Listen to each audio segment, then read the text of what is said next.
Good morning class. My name is Ranju Pramod and the subject is sales and advertising, and today's topic is sales management. What is sales management? Sales management क्या है? Sales management mainly handle करना है किस area को? Sales से related area को। Means sales को किस तरह से प्रमोट करना है, ज़्यादा से ज़्यादा कस्टमर किस तरह से कैप्चर करना है, इससे रिलेटेड हम जो भी प्लानिंग करते हैं उसे हम क्या कहते हैं? Sales management.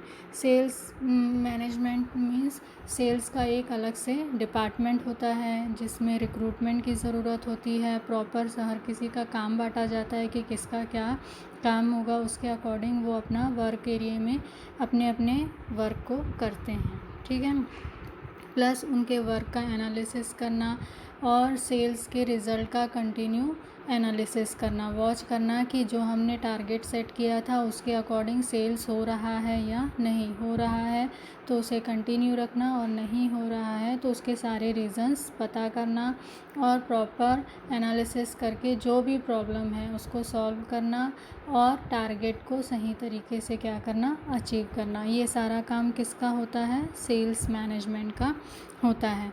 मैनेजमेंट का मेन काम क्या होता है? प्लानिंग करना, प्रॉपर ऑर्गेनाइजेशन बनाना, उसमें स्टाफिंग करना, प्लस डायरेक्शन करना, कोऑर्डिनेशन करना, कम्युनिकेशन करना और प्रॉपर कंट्रोल करना। ठीक, यही सब काम हम सेल्स मैनेजमेंट में भी करते हैं। स्टेप बाय स्टेप सारी चीज़ें फॉलो करते हैं, प्लानिंग के अकॉर्डिंग सारी काम करने की कोशिश करते हैं और जहाँ पे गड़बड़ होती है उसे वहीं पे कंट्रोल करने की कोशिश करते हैं। ठीक है, तो ये आपका क्या है? Sales management. सेल्स मैनेजमेंट और जनरली हम मार्केटिंग मैनेजमेंट में कंफ्यूज रहते हैं और अधिकतर लोग सेल्स मैनेजमेंट और मार्केटिंग मैनेजमेंट को एक ही मानते हैं, लेकिन ये दोनों अलग अलग हैं। किस तरह से ये दोनों अलग हैं? जनरली सेल्स मैनेजमेंट जो है वो मार्केटिंग मैनेजमेंट का ही एक पार्ट है। मीन्स सेल्स मैनेजमेंट का जो मैनेजर रहेगा वो किसे रिपोर्ट करेगा? जो मार्केटिंग मैनेजमेंट के मैनेजर हैं उसको रिपोर्ट करेगा। और मार्केटिंग मैनेजमेंट का जो मैनेजर है वो किसे रिपोर्ट करेगा? वो करेगा जनरल मैनेजर को। ठीक है, मीन्स सेल्स मैनेजमेंट का जो डिपार्टमेंट है वो किसके अंडर में आता है? मार्केटिंग मैनेजमेंट के अंडर में आता है। और इसका मेन काम होता है ये करना कि स्टेप बाय स्टेप जो सेल आउट हो वो कंटिन्यू वैसा ही हो जैसा उन्होंने प्लानिंग में किया है, क्योंकि सेल्स अगर प्रॉपर वे पे नहीं होंगे तो बाकी के सारे स्टेप प्रोडक्शन से रिलेटेड हो, रॉ मटेरियल परचेस से रिलेटेड हो, सारे पे इसका इफ़ेक्ट पड़ेगा और सारे काम क्या हो जाएंगे? रुक जाएंगे। इसलिए सेल्स मैनेजमेंट बहुत ज़रूरी है ताकि कहीं पे कोई प्रॉब्लम ना हो और आपका सेल्स कंटिन्यू क्या होता रहे? चलता रहे। अब हम पढ़ेंगे सेल्स मैनेजमेंट के objectives of sales management. Sales management के मेन क्या क्या ऑब्जेक्टिव होते हैं, किस तरह से सेल्स मैनेजर सारी चीज़ों को कंट्रोल करता है और उसके क्या क्या प्रॉपर प्लानिंग होती है और किस तरह से वो उसे अचीव करता है। मेन जो ऑब्जेक्टिव है वो 2 पार्ट में बटा हुआ है। इसमें फर्स्ट पार्ट है फंडामेंटल ऑब्जेक्टिव। फंडामेंटल ऑब्जेक्टिव में फर्स्ट आता है सेल्स में मैक्सिमाइजेशन। मीन्स जो सबसे मेन टारगेट है अगर सेल्स मैनेजर का वो क्या होता है? सेल्स मैक्सिमाइजेशन करना। सेल्स मैक्सिमाइजेशन के बहुत सारे तरीके हैं। अब वो कौन सा तरीका चूज़ करेगा जिससे उसको ज़्यादा से ज़्यादा फ़ायदा हो? एडवर्टाइजमेंट में ज़्यादा वो करना, या रेट कम करना, या कंपटीशन के लिए प्रॉपर स्ट्रैटेजी बनाना, या न्यू मार्केट कैप्चर करना, और उन सारी चीज़ों के लिए प्रॉपर स्ट्रैटेजी बनाना। ये सब किसका काम होता है? सेल्स मैनेजर का काम होता है। सेल्स मैनेजर का मेन फोकस या मेन प्लानिंग यही होती है कि हर साल पिछले साल की तुलना में सेल्स क्या हो? कंटिन्यू ग्रोथ करे। और उसे कैसे ग्रोथ करना है, वो कंटिन्यू कैसे कवर करेगा, ये सारी चीज़ों के लिए हम प्रॉपर किस में वो करते हैं? सेल्स मैनेजमेंट में फोकस करते हैं। सेकंड जो मेन अगला उनका ऑब्जेक्टिव होता है प्रॉफिट मैक्सिमाइजेशन। मीन्स सेल्स कर रहे हैं, सेल हम किस लिए कर रहे हैं? प्रॉफिट अर्न करने के लिए। प्रॉफिट जितना ज़्यादा होगा हमारी सेल उतनी ही क्या होगी? ज़्यादा होगी। तो सेल्स पे डिपेंड करता है क्या, प्रॉफिट। ठीक है, प्रॉफिट कम हो रहा है मीन्स सेल्स भी कहीं ना कहीं क्या हो रहा है, कम हो रहा है। प्रॉफिट मैक्सिमाइजेशन के भी बहुत सारे ऑप्शन हैं, जैसे कि हमारी कंडीशन मार्केट में कैसी है। एक कंडीशन होती है जहाँ बहुत सारे कॉम्पिटिटर होते हैं, और एक कंडीशन होती है जहाँ पे हमारी कंडीशन मोनोपोली या सेमी मोनोपोली वाली कंडीशन होती है। तो पहले इन चीज़ों का एनालिसिस करना कि मार्केट में हमारी कंडीशन कैसी है। अगर मार्केट में हमारी कंडीशन बहुत सारे कॉम्पिटिटर ऑलरेडी हैं तो हम प्रॉफिट मैक्सिमाइजेशन के लिए ज़्यादा फोर्स नहीं कर सकते। तब हमारा मेन जो एम रहता है वो क्या होता है, मार्केट में कंटिन्यू टिके रहना। और जबकि अगर आपकी मोनोपोली या सेमी मोनोपोली वाली कंडीशन है तो आप आराम से क्या कर सकते हो, प्रॉफिट रेट इंक्रीज़ कर सकते, क्योंकि आपके आसपास कोई भी कॉम्पिटिटर नहीं है, या कॉम्पिटिटर है तो वो इतने लिमिटेड है कि उनका इफ़ेक्ट आपके बिज़नेस पे नहीं पड़ेगा। तो प्रॉफिट से रिलेटेड डिसीजन भी किस में आता है, सेल्स मैनेजमेंट में आता है।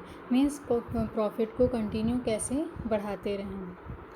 थर्ड है attainment of continued growth. Main जो रहता है हमारा एम रहता है अपने बिज़नेस को कंटिन्यू ग्रोथ करना। मीन्स कंटिन्यू हमारा बिज़नेस आगे बढ़ते रहना चाहिए, चलते रहना चाहिए। अगर बिज़नेस कंटिन्यू आगे बढ़ रहा है, आगे चल रहा है, मीन्स आप प्रॉफिट भी अर्न कर रहे हो, आप सेल आउट भी कर रहे हो, और प्रॉपर आपका मार्केट में धीरे धीरे कैप्चर भी हो रहा है। ठीक है, तो इसलिए मेन जो हम फोकस करते हैं वो किस पे फोकस करते हैं, ग्रोथ पे। और ये ग्रोथ कैसा होगा, स्टेप बाय स्टेप होगा, अचानक से नहीं होगा। फिर एक चीज़ और होती है, जब हमारा कोई प्रोडक्ट शुरुआत होती है, पहले मार्केट हमको कम मिलता है, फिर धीरे धीरे हमारा मार्केट क्या होता जाता है, इंक्रीज़ होता है, और एक समय ऐसा आता है जब हम कहाँ पे होते हैं, टॉप लेवल पे होते हैं। मीन्स सबसे ज़्यादा प्रॉफिट हम क्या कर रहे होते हैं, अर्न कर रहे होते हैं। लेकिन जब हम टॉप पे आते हैं तभी हमको तैयार हो जाना चाहिए किसके लिए, कि ये टॉप सिचुएशन है जो कुछ समय रहेगी, इसके बाद हम वापस कहाँ आएंगे, नीचे आना शुरू हो जाएंगे। क्योंकि कोई भी प्रोडक्ट है उसकी कंटिन्यू डिमांड नहीं रहती, उसमें या तो कुछ चेंजेस की ज़रूरत होती है, या उस प्रोडक्ट में कुछ चेंज करें, या फिर उस प्रोडक्ट को टोटली क्या कर दें, रिप्लेस कर दें। फॉर एग्ज़ाम्पल टीवी, जैसे शुरू में कौन सी टीवी थी, ब्लैक एंड वाइट, उसकी जगह फिर कौन सी टीवी आई, कलर टीवी, फिर उसकी जगह अभी LED HD बहुत सारे ऑप्शन हैं जो उसकी जगह आ गए। तो ये चेंजेस किस लिए, ताकि मार्केट में हमारे प्रोडक्ट की डिमांड बनी रहे और कंटिन्यू वो प्रोडक्ट क्या होता रहे, बिकता रहे। तो कंटिन्यूड ग्रोथ क्या है, किसी भी बिज़नेस के लिए ज़रूरी है। अगर वो रुक जाता है तो हम कंटिन्यू आगे नहीं बढ़ सकते। ठीक है, ये सब कैसे थे, मेन। अब है कोलेटरल ऑब्जेक्टिव, और इसके अलग अलग क्या क्या ऑब्जेक्टिव हैं। इसमें फर्स्ट है identifying market opportunity and to attain them. Continue focus करना कि कब अपॉर्चुनिटी आती है और हम उस अपॉर्चुनिटी का यूज़ कैसे करते हैं। ठीक है, क्योंकि अपॉर्चुनिटी अचानक आती है, चले जाती है, जैसी अपॉर्चुनिटी निकलती है तब हमको समझ आता है कि अरे ऐसा एक मौका आया था, हमको इससे ये फ़ायदा हो सकता था, लेकिन हमने उसका यूज़ नहीं किया। तो सेल्स मैनेजमेंट का मेन काम है कंटिन्यू जो भी अपॉर्चुनिटीज़ आती हैं, चाहे वो गवर्नमेंट की तरफ से हो, कस्टमर की तरफ से हो, सीजनल हो, जो भी अपॉर्चुनिटीज़ आती है उसका फुल यूटिलाइजेशन करना। और वो किस तरीके से करना है, स्टेप्स क्या होंगे, इसके लिए पहले से क्या करना, तैयारी करना। ठीक है, फिर उसके बाद जो सेकंड स्टेप है वो क्या है, forecasting and charting the future course of operation. Means पहले से क्या करना, फोरकास्टिंग करना। मैनेजमेंट का काम क्या होता है, पहले से फोरकास्टिंग करना कि अगले महीने, अगले साल, अगले हफ्ते हम क्या करने वाले हैं। फिर उसके अकॉर्डिंग हम क्या करते हैं, सारे काम को सिस्टमेटिक वे पे उसी के अकॉर्डिंग करते जाते हैं, जिससे कि जो प्लानिंग हमने की है उसी पे हम चलें, जिससे जो गोल हमने पहले सेट किया है उस गोल को हम क्या कर सकें, अचीव कर सकें। तो इसका मेन होता है फोरकास्टिंग करना, पहले से फ्यूचर में क्या करना है हमें, और फिर उसके अकॉर्डिंग क्या करना, स्टेप बाय स्टेप उस फोरकास्टिंग को रियल में कंप्लीट करना। थर्ड है guiding and leading the sales people and middle man. जो सेल्स मैनेजर होता है या इस मैनेजमेंट का मेन काम क्या होता है, प्रॉपर गाइड करना और लीड करना, किनको, सेल्स पीपल को और मिडिल मैन को, क्योंकि सबसे ज़्यादा जो कन्फ्यूजन, जो परेशानी होती है वो किसको होती है, सेल्स मैन को होती है और मिडिल मैन को होती है। मिडिल मैन मीन्स जो आपके सामान को लास्ट कस्टमर तक पहुंचाने में सपोर्ट करता है। अगर उनसे ही आपके टर्म बिगड़ जाएं तो वो आपकी जगह किनका सामान बेचना शुरू कर देगा, कॉम्पिटिटर का। तो उनको प्रॉपर कंट्रोल में रखना। प्लस सेल्स पीपल का काम कैसा होता है, बहुत ही फ्रस्ट्रेटिंग वाला काम होता है। मीन्स कंटिन्यू आप लोगों से मिलते हैं, आपको हर जगह नेगेटिव रिस्पॉन्स मिलता है, तो उनको कंटिन्यू मोटिवेट करते रहना कि वो कंटिन्यू अपना काम करते रहें। तो उनको भी प्रॉपर गाइडलाइन और क्या करना, लीड करना, जिससे कि वो अपना काम क्या कर सकें, अच्छे से कर सकें। तो ये दोनों एरिया को कवर करना बहुत ज़रूरी रहता है।